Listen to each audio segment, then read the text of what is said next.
Everyone thinks travel hotspots are dead in 2026 because eSIMs are everywhere, but here's the thing. After real-world testing, the Skyroam Solis Lite still solves problems your eSIM can't, because it shares secure data across up to 10 devices, doubles as a power bank, and roams in 135+ countries without swapping SIMs. I spent 4 weeks taking this puck through airports, trains, cafes, and 2 different continents, and what I discovered surprised me. Yes, it has limits. Yes, there are trade-offs. But it also did a few things my phone and hotel Wi-Fi flat-out failed at. And there's a twist with the lifetime data that changes the value equation. Before we dive into what I discovered, quick heads up. If you're already leaning toward it, I've got a link below to the best current price. But stick around, because what I found about speed, battery life, and that lifetime 1 GB per month perk might change how you set this up. Here's the setup. I needed a reliable way to keep a laptop, a camera phone, a tablet, and a smartwatch online while filming and working on the road. I've been burned by hotel Wi-Fi that looked premium but crawled under load, by airport Wi-Fi with captive portals that broke my VPN, and by eSIMs that were great on a phone but couldn't be shared elegantly without draining my phone battery. I tried tethering on long travel days and watched my phone die before boarding.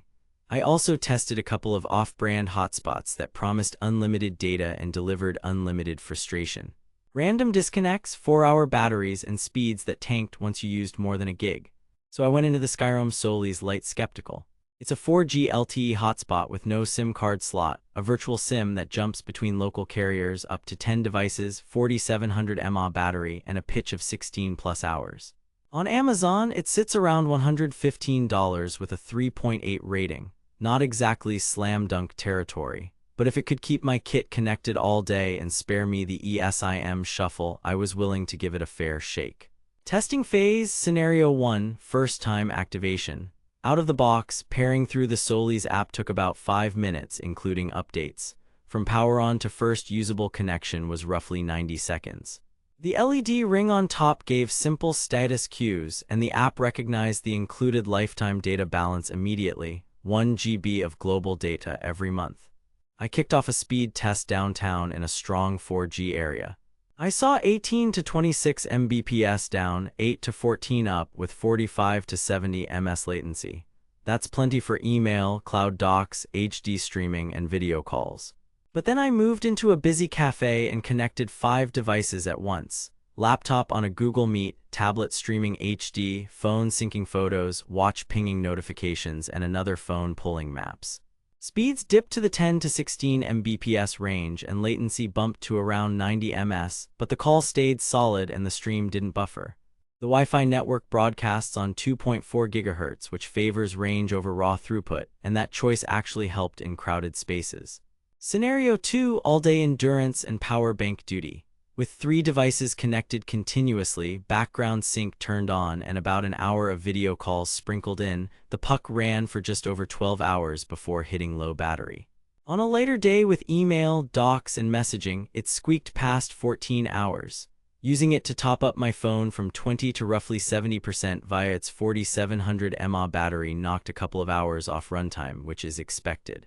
The chassis gets warm, not hot. Bottom line, the battery claim is realistic if you're not hammering it with uploads and still respectable under heavier loads. Scenario 3, coverage and network handoffs. In a major city, the Solis Lite hopped between carriers a couple of times when I moved from a glass-end steel high-rise to a subway platform, taking about 30 to 90 seconds to re-establish a strong link.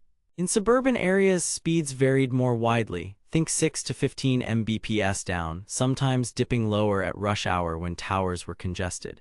In a rural pocket, it fell back to usable but slow territory, 1 to 3 Mbps, good enough for messaging, maps, and lightweight browsing. This is where the virtual SIM approach shines and stumbles. It finds a workable network without you fussing with local SIMs, but it is still at the mercy of whoever has coverage where you stand. Scenario 4. Heavy usage and traffic shaping. I pushed a couple of multi-gig uploads to the cloud and noticed that after sustained heavy throughput, speeds occasionally leveled off. Not a brick wall, but a hint of network management on the carrier side that you'd expect on 4G roaming.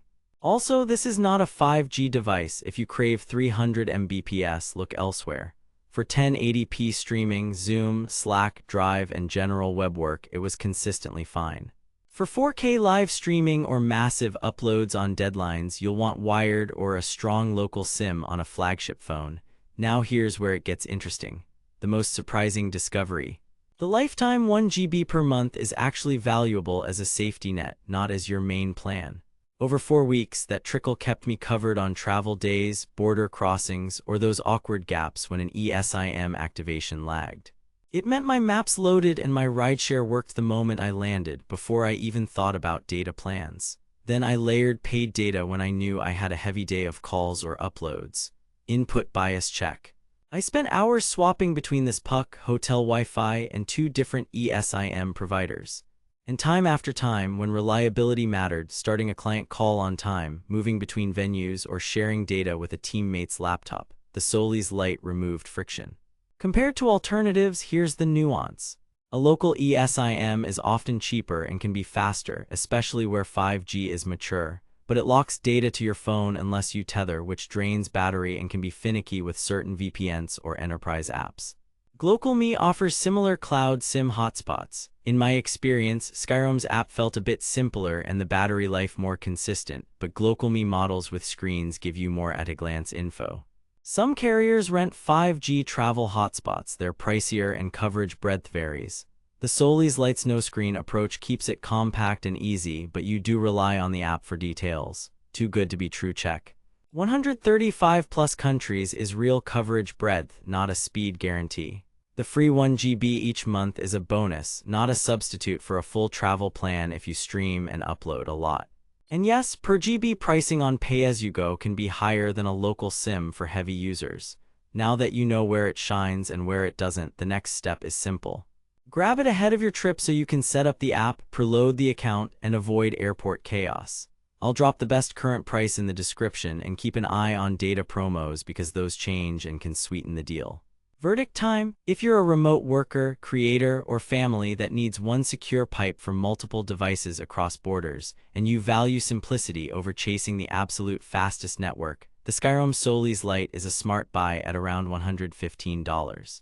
If you're a solo traveler parking in one country for weeks and burning through data, a local eSIM or SIM will likely be cheaper and faster. Gamers, 4K streamers, or speed chasers should look at 5G options.